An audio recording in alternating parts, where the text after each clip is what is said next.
I just have watched within about the last 18 months and really, really enjoyed it. And, you know, those movies are great, but there was something about the John Wayne films that I just could never connect with. And then, when I was, you know, maybe 10 years old or so, my dad, you know, because he was a Clint Eastwood Western fan as well, obviously, like, it wasn't just like there's John Wayne and only John Wayne and no other Westerns are good.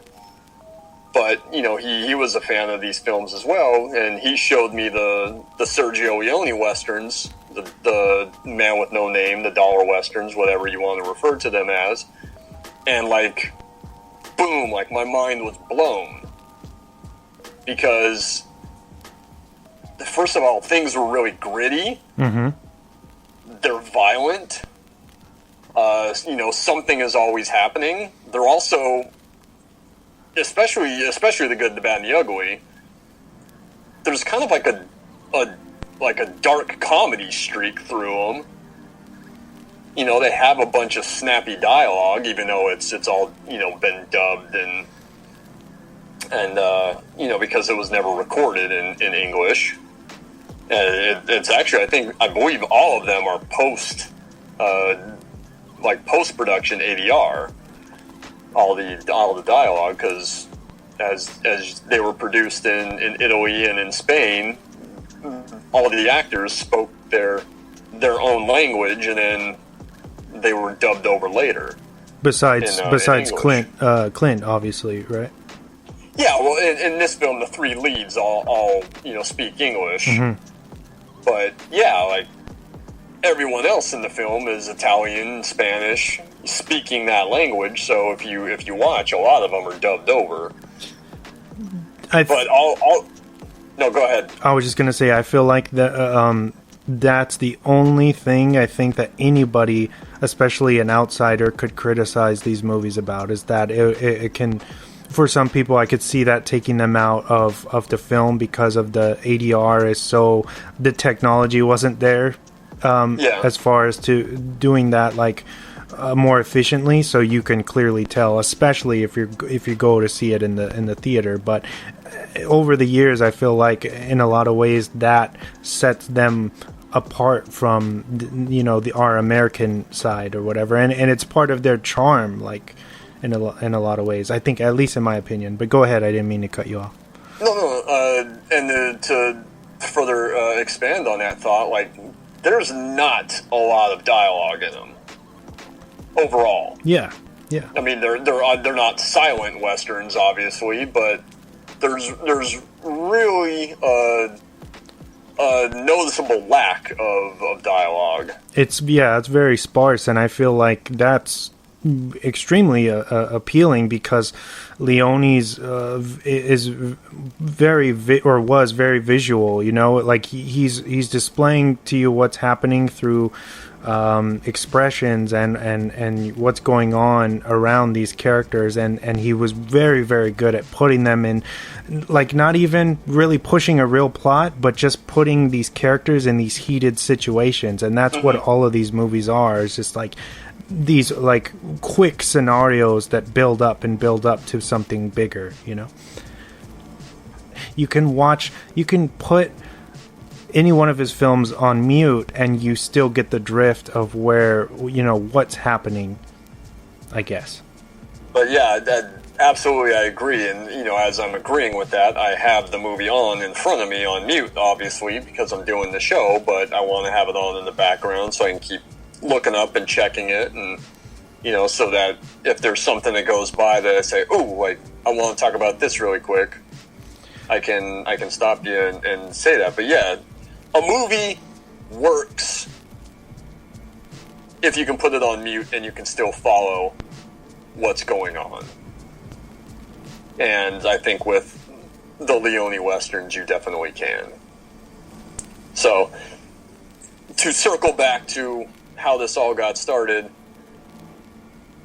when I saw these films, it was just such a game changer for me personally, but also, when they were made, they were such game changers because Leone had felt that, the the westerns, especially because with the advent of television, they were just formulaic. They're trafficking in constant cliches, and he wants these movies to be darker, to be grittier, more violent, and he wants to just destroy. Leone wants to kind of destroy the romanticism of the Old West that had been going on for a few decades before he started making his films. You know, the clear-cut good guy is John Wayne or somebody, and you know all that. But what Leone does so perfectly is kind of make every single character amoral. You know, none of them have like a real code. That's what makes them so great. Is they're all kind of bad guys. And unpredictable, and kind of out for themselves. You know what I mean? Absolutely.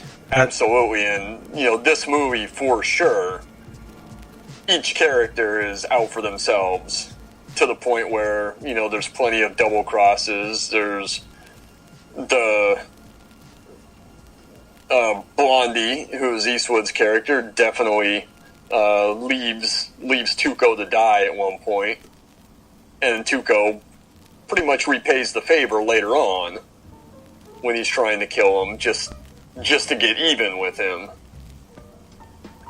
And that's a really fun part of the movie. And then Lee Van Cleef obviously is willing to work with these guys until he doesn't need them anymore, and then he'll kill them and be out on his own. Yeah, it's interesting how they all seem to know each other, and they use each other to each one's benefit, where they could kill each other at any moment, but they don't, because they're like, no, what if this guy has the information, and then I'm gonna be fucking, left stranded or be poor forever when I have this one chance. So that little, motivation keeps them in it till the climax of the film. And what I loved about this film and Leone's like vision as far as his spaghetti westerns in general is that he is kind of deconstructing, how do you say, like the cookie cutter formula that a lot of westerns would follow out before these. Oh, for sure.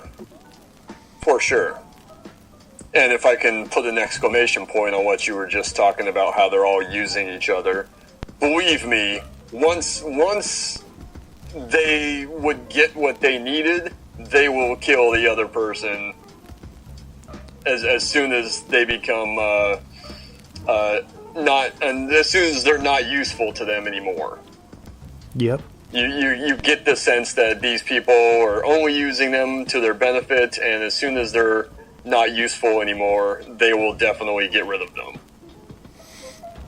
And that's why I think that these films kind of stand the test of time, because they show the West how it should have always been perceived as, like, it was a visceral, nasty time, you know what I mean? And if you weren't gunned down by, a gunslinger, then you're probably going to die of one of the many plagues that they had out at that time, you know what I mean? Yeah. There's plenty of things that will kill you.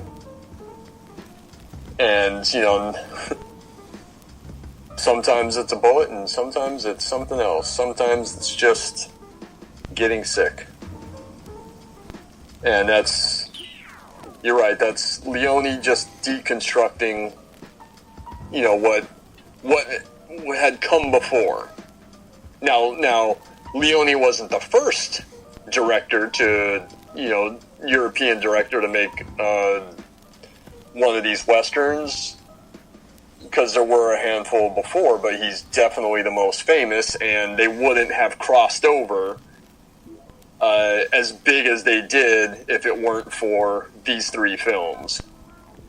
I read that Leone is considered he kind of coined that term spaghetti westerns. Is that true? Do you know? I don't know. I just know that, that was especially Americans and the American critics were kind of snobby towards them. Yeah. And that's why they referred to them as spaghetti westerns. They weren't really taken seriously.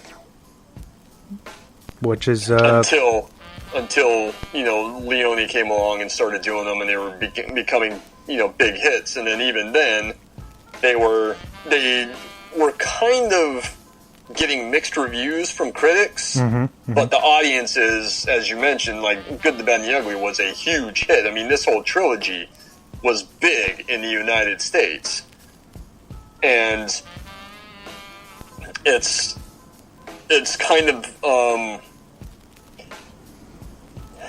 because they weren't really appreciated critically at the time. It's something that later on, people look back on them and said, "Oh no, we were wrong. These were game changers." I think even Roger Ebert kind of gave The Good, the Bad, the Ugly a middling review, and then later on was like, "I was wrong. This is a masterpiece." But they definitely these films, especially The Good, the Bad, and the Ugly, because it was so huge in the United States, kind of just changed the way that westerns were viewed and were made in the United States. I mean, right after these movies come out, like a lot of American westerns are starting to go down that road of getting darker and more violent, more realistic. I mean, you wouldn't have a movie like The Wild Bunch if it weren't for The Good, the Bad, and the Ugly. And then kind of piggybacking off of that, you have even like Robert Zemeckis paying homage to Leone with Back to the Future Part 3. Mm-hmm. Where, obviously McFly goes back and he's rocking like, the poncho and kind of goes by the alias of Clint Eastwood. So there's like a... Yeah. It's crazy. Yeah, his whole look and obviously the moniker are definitely inspired by these films. So that's why they mean so much to me. That's why I really got into them. I mean, we're obviously talking about The Good, the Bad, the Ugly, but I definitely want to give a shout out to the previous two in the trilogy. I mean, A Fistful of Dollars, which is great, which is Leone's remake, essentially, of Akira Kurosawa's Yojimbo, which is a fantastic samurai film, which I know I mentioned this to you yesterday, but Yojimbo was actually inspired by Shane, because it's, Shane is about the lone gunman that kind of comes into this town and finds himself in the middle of this conflict between two factions, and that's essentially what happens in Yojimbo. Is he comes into town and finds himself in the middle of this conflict between two rival clans, and Yojimbo definitely he plays that rivalry to his benefit, and Leone remakes it as A Fistful of Dollars. And then the second film, For a Few Dollars More, which I think is extremely underrated. I don't think that it gets as much attention. Not because it's a bad movie, but because it's not the first one. It's not the remake of Yojimbo, and then it's definitely not as grand and as epic as The Good, the Bad, and the Ugly. But I think that For a Few Dollars More is extremely great and very well done, and has a fantastic premise and a fantastic chemistry between Lee Van Cleef, who's a rival bounty hunter to Clint Eastwood. Clint Eastwood's Man with No Name,